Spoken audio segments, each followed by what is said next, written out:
artikel Kristen dengan judul Kesalahan Utama Calvinisme. Semua bidat terdeteksi melakukan salah satu atau dua kesalahan berikut, yaitu keluar dari Alkitab atau salah menafsirkan ayat-ayat Alkitab. Kesalahan menafsirkan Alkitab biasanya disebabkan mereka terlalu fokus pada jumlah ayat Alkitab dan mengabaikan sejumlah ayat yang lain. Akhirnya mereka buat kesimpulan yang salah yang tidak harmonis dengan seluruh Alkitab.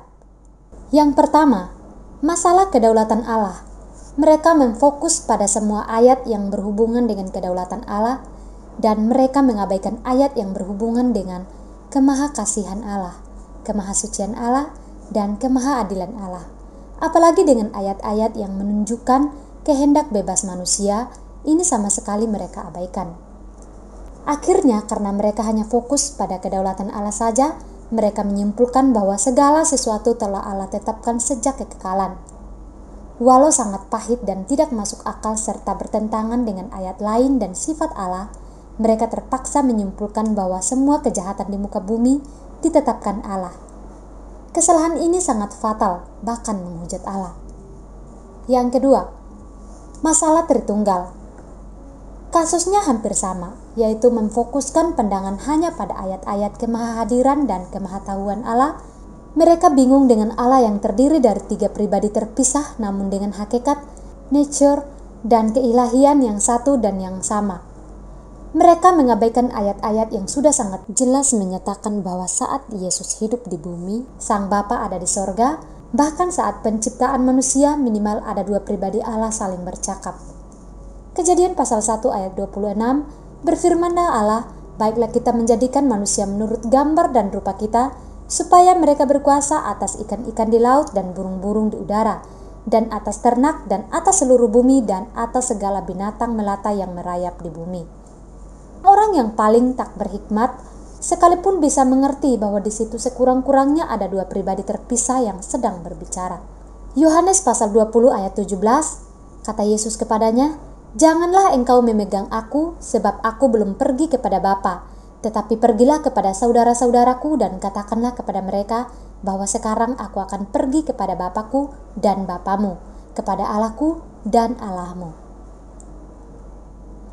Pada ayat terkutip di atas, orang paling tak berhikmat pun tahu bahwa saat itu Bapa tidak di dalam Yesus dan juga tidak di samping Yesus, melainkan itu di suatu lokasi yang lain. Masih ada banyak lagi ayat, misalnya saat Yesus mau membangkitkan Lazarus, dia menengadah ke atas dan meminta kepada Bapa yang sudah pasti tidak di sampingnya. Yohanes pasal 11 ayat 41-42, maka mereka mengangkat batu itu, lalu Yesus menengadah ke atas dan berkata, "Bapa, aku mengucap syukur kepadamu karena engkau telah mendengarkan aku. Aku tahu bahwa engkau telah mendengarkan aku, tetapi oleh karena orang banyak yang berdiri di sini mengelilingi aku mengatakannya supaya mereka percaya bahwa engkaulah yang telah mengutus aku." Orang yang tidak berakal budi pun tahu bahwa Sang Bapa ada di atas sana, karena Yesus bukan melihat ke samping tetapi menengadah ke atas. Peristiwa baptisan terdengar suara Bapa dari atas langit, dan juga ketika di atas bukit bersama Musa dan Elia juga terdengar suara Sang Bapa dari atas. Tetapi karena ada Calvinis kampung menentang tiga pribadi ilah yang terpisah supaya terkenal dan mengutak-atik video saya tentang Tritunggal, kemudian muncul banyak pembeo yang tidak berpikir independen karena mereka sendiri mengakui diri mereka semacam robot. Jadi ikut-ikutan menyumbat hikmat yang diberikan kepada mereka. Dan aneh sekali akhirnya mereka berargumentasi berdasarkan ayat-ayat yang menyatakan bahwa Allah yang roh adanya dan maha hadir, bahkan memakai ayat-ayat tentang Allah yang maha tahu untuk menolak tiga pribadi ilah yang terpisah. Padahal di sorga pun dikatakan ada tiga dan mereka satu. Mengapa perlu pernyataan ada tiga? Memang ada tiga pribadi yang dalam kesatuan. 1 Yohanes pasal 5 ayat 7-8, sebab ada tiga yang memberi kesaksian di dalam sorga, Bapa, Firman, dan Roh Kudus, dan ketiganya adalah satu. Dan ada tiga yang memberi kesaksian di bumi, roh dan air dan darah, dan ketiganya adalah satu. Mereka sama sekali tidak berusaha menyelesaikan ayat-ayat yang kita berikan karena tidak mampu dan tidak bisa. Pokoknya mereka menekankan Allah yang Maha Hadir ada di mana-mana termasuk di dalam Yesus. Padahal saat Yesus berdoa kepada Bapa jelas Yesus bukan bergumam sendiri. Yang ketiga, tulip ringkasan pengajaran Calvin tentang keselamatan sesungguhnya adalah rangkaian filsafat yang dikasih bumbu comot-comot ayat Alkitab. Calvin mengajarkan bahwa Allah dari kekekalan sudah memilih secara unconditional tanpa syarat. Sedikit orang yang masuk surga dan membiarkan sebagian besar masuk neraka. Ada Calvinis yang terusik dengan kata sedikit dan sebagian besar, padahal itu fakta. Zaman Nuh cuma 8 orang dari jutaan orang yang bisa. Zaman Nuh cuma 8 orang dari jutaan orang yang dibiarkan binasa. Calvinis yang tetap ngotot dengan tulip ini bukan cuma ada masalah pada akal budi, namun juga ada masalah pada hati nurani. Orang yang sehat akal dan nurani sangat ingin orang tua mereka, anak mereka diselamatkan, apalagi Tuhan yang Maha Kasih. Jelas-jelas ayat Alkitab mengatakan bahwa Allah mau semua orang diselamatkan. 1 Timotius pasal 2 ayat 3-4, itulah yang baik dan yang berkenan kepada Allah, Juru Selamat kita, yang menghendaki supaya semua orang diselamatkan dan memperoleh pengetahuan akan kebenaran. Calvinis selalu memakai jurus, jika Tuhan mau semua orang diselamatkan, mengapa ada yang tidak selamat?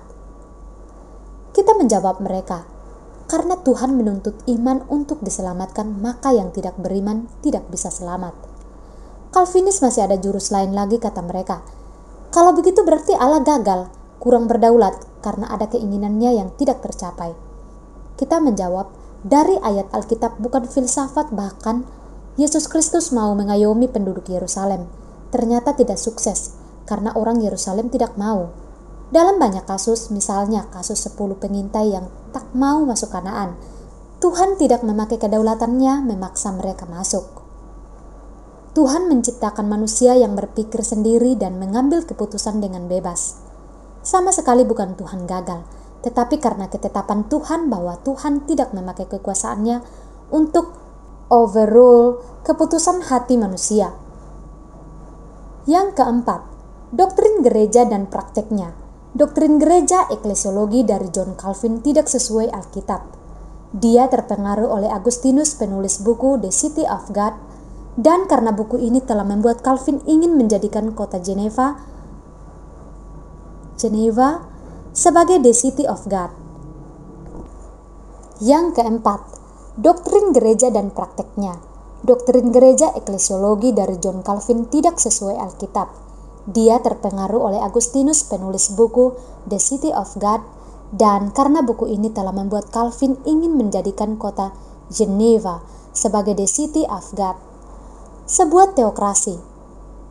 Pembaptisan bayi, pemercikan, semua ini tidak ada dukungan ayat Alkitab sama sekali. Masih ada banyak hal lain-lain, namun saya tidak menulis ini dengan tujuan untuk masih ada banyak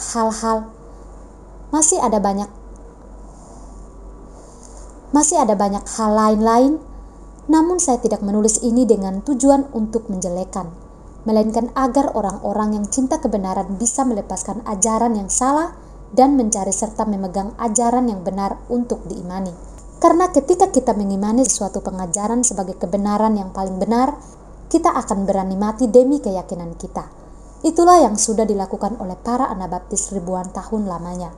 Setelah saya mempelajari komposisi iman para Anabaptis dan mengetahui sistem penafsiran dispensasionalisme, akhirnya segala hal yang tadinya remang-remang menjadi jelas seperti orang buta yang tercelikan, dan bisa melihat gajah dengan jelas yang sebelumnya saya menyangka gajah itu seperti dinding karena hanya meraba perutnya. Semoga pencari kebenaran mendapati secercah terang melalui artikel ringkas ini dan bisa mengejar pemahaman yang lebih sempurna. Kemuliaan hanyalah bagi Tuhan dan Juru Selamat semua umat manusia. Jakarta, 1 Desember 2021, Dr. Suhento Liau. Jika Anda ingin membaca artikel tentang kekristenan, silakan kunjungi website kami www.grafeministry.org, drsontilioblog.grafeministry.org, YouTube Gebia Grafe dan Gebia Indonesia. Demikian pembacaan artikel kita pada hari ini. Saya Yeni Bobo, pamit undur diri. Tuhan memberkati dan Maranatha.